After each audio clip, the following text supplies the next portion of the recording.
fans, it feels good to be home. Tim McMahon, Kendrick Perkins, Shanae Agumake. I'm Malika Andrews. What did I miss, guys? What's going on? Well, howdy, Malika. Welcome back to this side of the pond. It's good to be back. Well, you were busy hanging out with all those royals over there. In England. We've just been waiting on word from the king. Waiting on word from LeBron James, and waiting and still waiting. But in the meantime, it's been the summer of LeBron, right? As the NBA world awaits his decision, but he's kept busy. LeBron and his 2016 Cavaliers championship team, including our very own Richard Jefferson, they took a little trip abroad for the 10-year anniversary of the iconic 3-1 comeback. Amon Shumpert, he made the trip over there as well. But we can't talk about what LeBron's been up to without a little bit of golf. He's been in Ohio, Pennsylvania, the New York area, and he was across the pond as well, although I think it was Scotland, not London. And this past weekend, he was back in the Big Apple for a Jay-Z concert at Yankee Stadium.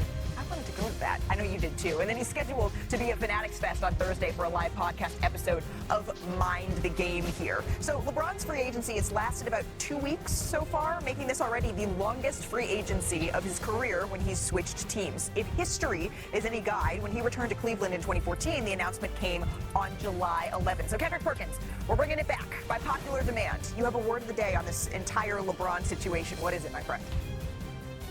I do, Malika, and listen, I just realized that school is about to start again in about 3 weeks. Yeah. So Bron needs to hurry up. At this point, the word to describe what he's doing is grandstanding. Ooh. Grandstanding. I believe that he already knows where he wants to go, but the definition of grandstanding, the act or practice of behaving or performing in a showy way in an attempt to impress others.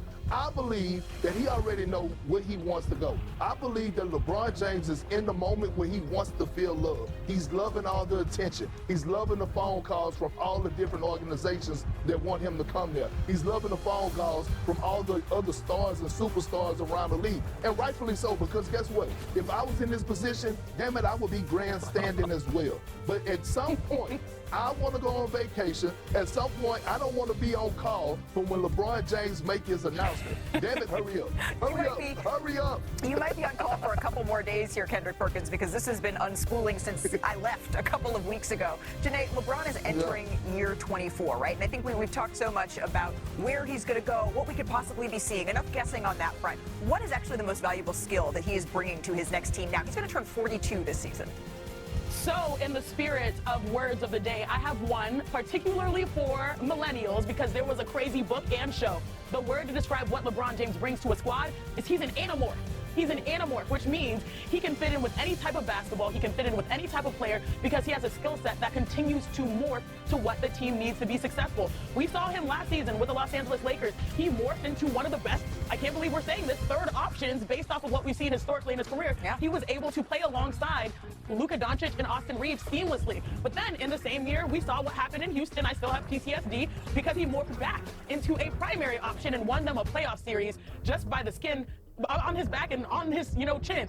So when you think about LeBron James, he has every skill set, passing, basketball IQ, scoring. And so it's almost like that's why he has so many callers, because everyone knows they can use him, especially the championship pedigree. There's no reason to believe that at 42 years old, turning 42 in December, this man can't average 25 and 5 and be an all-star this season. Well, yeah, and I ain't got a fancy word because my IQ's not that high, but LeBron's is. You said it, not us. LeBron, look, he's still an amazing athlete, especially for his age, but his athleticism has waned a bit, as it tends to happen for guys in his 40s.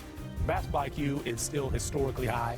Wherever he goes, that team is going to get a massive boost of know-how, of smarts, of savvy, and that to me is the biggest thing that he's going to bring wherever he lands. This is a guy who's been in every situation, who's finished off a ton of playoff series, a ton of games. Whatever team gets him is going to get a whole lot smarter, as I've done thanks to Perk and Shanae. Oh, there you go. This is what happens when Stanford joins the show. Perk, but to both of these guys' point, right? When you're looking at LeBron James, last year he became an option off ball. He's able to be that second, that third. If you're looking at a team like, I don't know, the Philadelphia 76ers, maybe on any given night he's the second, third option, or he's the 1-2 option. Are you holding up a fourth? I mean, there's a lot of folks who want the ball. Sure, exactly. So for Perk, where do you see that best skill fitting? Well, to be honest with you, when it comes to the regular season, I would love to see LeBron James take a back seat, right? That's why, to me, Cleveland is so perfect for him, because Donovan Mitchell, James Harden, and Evan Mobley could get you through 82 2 games. Now, when you get to the postseason and you need LeBron to be that dude while still having the pieces around him, that's when LeBron James actually loves to show the world that I still could be a #1 option. I still could be that floor general. So when you look at this order and you look at the betting odds, yes, they have the Cavs #1 and Golden State #2, which I believe that should be his top 2 destinations. But if I'm LeBron James, considering that my journey started in Cleveland, and looking at their roster and what they did in the conference finals, I'm saying to myself, all they was missing was leadership. All they was missing was what Tim just said, the you know how, right? And LeBron James knows how to get it done. And so when you think about the positive impact that he can have on the mindset of a James Harden, Donovan Mitchell, especially Evan Mobley, we talk about bringing the dogs out of players. That's what LeBron could bring to Cleveland. Well, but are there more? We've been waiting on this for a while.